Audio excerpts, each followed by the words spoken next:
Hi, boys and girls. I'm going to read chapter 13 and 14 of Front Desk. I didn't wash my shirt after the drunk guy left. Instead, I draped it over a chair in my room. It was a reminder of what could happen any day.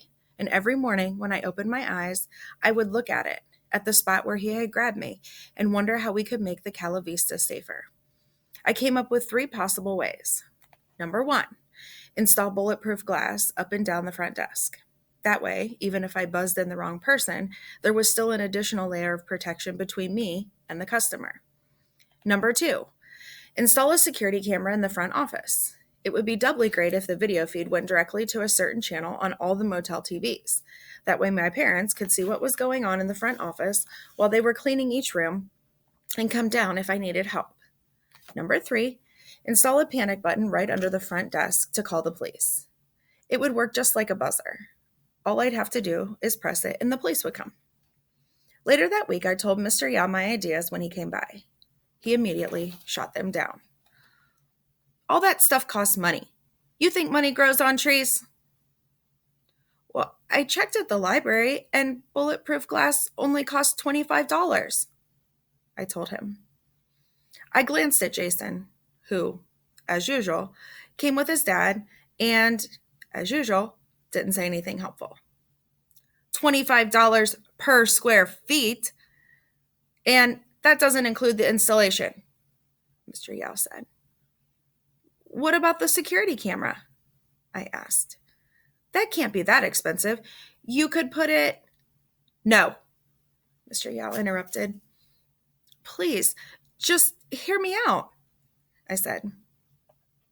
The answer is no, Mr. Yao snapped. I looked over at my mom and my dad, but they just shook their heads. Let it go, they mouthed. He had dark circles under his eyes from checking customers in all night.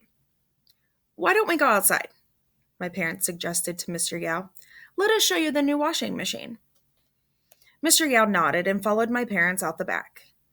Jason stayed behind, fiddling with the restaurant menus. Quietly, he muttered, I think the security camera is a good idea. I almost didn't hear him. What? I asked. The security camera, he said. It's not a bad idea. I stared at him. Why didn't you say so? I asked him. He shrugged. I know why. Because he was too chicken to stand up to his dad. I shook my head at him. Coward. Mr. Yao came back and told Jason it was time to go. Jason hopped off the stool, took a few menus for my collection, and stuffed them into his pocket. I followed them out to the parking lot. Mr. Yao, I tried one last time, if you'll just go home and think about it. What I said.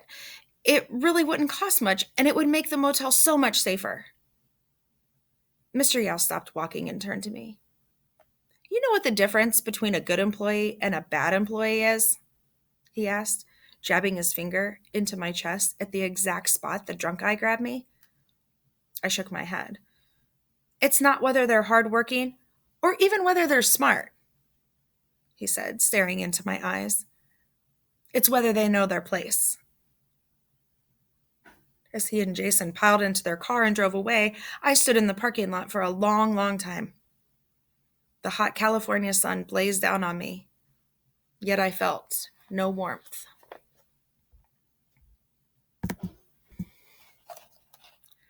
Chapter 14. What's wrong? Lupe asked me at recess the next day. All day I've been walking around with a humongous cloud over my head. The sadness must have been leaking out of my eyes because Lupe kept looking at me. And of course, the more she looked at me, the more I wanted to tell her. But how? How would I say to her that a drunk guy grabbed me, clutched a fistful of my shirt, and screamed into my face? That the man I was working for didn't think my life was worth $25 per square foot? How could I tell Lupe that? Oh, come on, it can't be that bad, she said, which didn't make it feel better at all. It only made me mad because, really, she had no idea what she was talking about.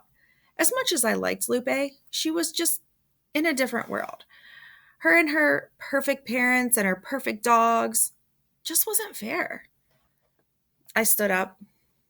I'm sorry, I just need to be alone right now, I told her, and I walked away. I wandered down the hallway and ended up in the empty auditorium. There was a piano in the front, so I went and sat down on its bench. Back in China, I used to play a little with my cousins because a friend of my aunt was a teacher and gave us free lessons. I had learned Beethoven, Bach, and some simple Mozart. Of course, I hadn't touched a piano since I came over here. Gently, I lifted the cover, and to my surprise, it wasn't locked. With a trembling finger, I pressed down on the middle C. I closed my eyes, feeling the note. Oh, see how I've missed you. I picked up my other hand and ran my fingers up and down the familiar black and white keys. Slowly, I began to play Beethoven. I thought I might have forgotten it. It had been a long 2 years, but I still remembered it. The notes carried me far, far away. I felt weightless, soaring across an ocean of memories.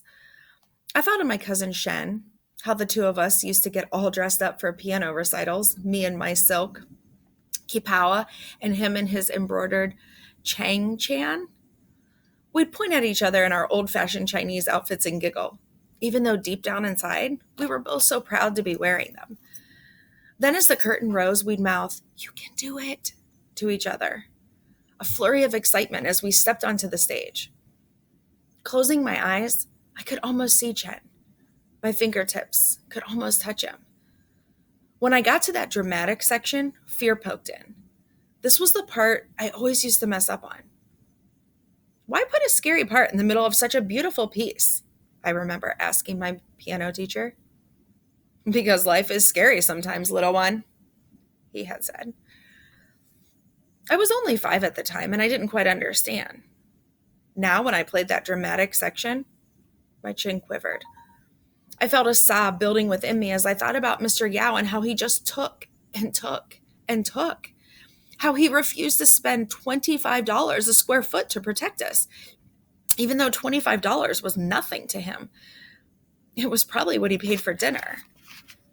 I thought about my father, robbed of sleep, jolted awake by customers night after night. And my mother, the way her eyes twitched at the supermarket checkout counter every time the cashier scanned a new item and the total price jumped. I thought about Hank and his saltine burgers, and Uncle Ming and the loan sharks, and before I knew it, tears were streaming down my face. As my feelings coursed through my fingers into the sad music, I suddenly heard a sound from the back. Someone was in the auditorium listening to me. I instantly stopped playing and jumped from the piano.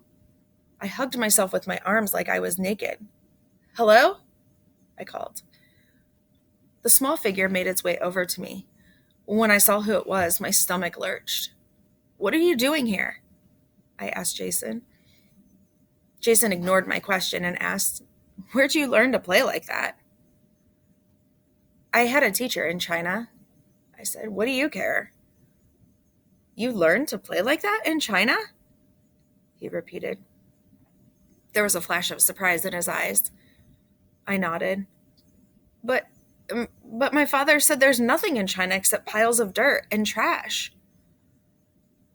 "Your father's a liar," I said angrily. A typhoon ripped through me. My hands balled into fists, prepping for battle. "He said that you guys like to sit around and spit on the floor."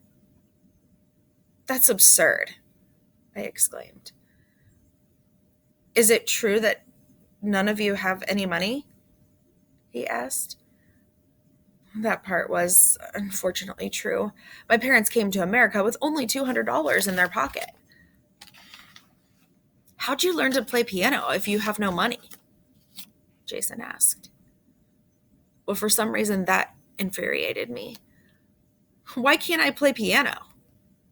I asked him. "What, you think only rich people get to do stuff?" Jason's face turned bright red. I just meant poor people can do stuff too," I shouted at him as I slammed the piano cover and walked away.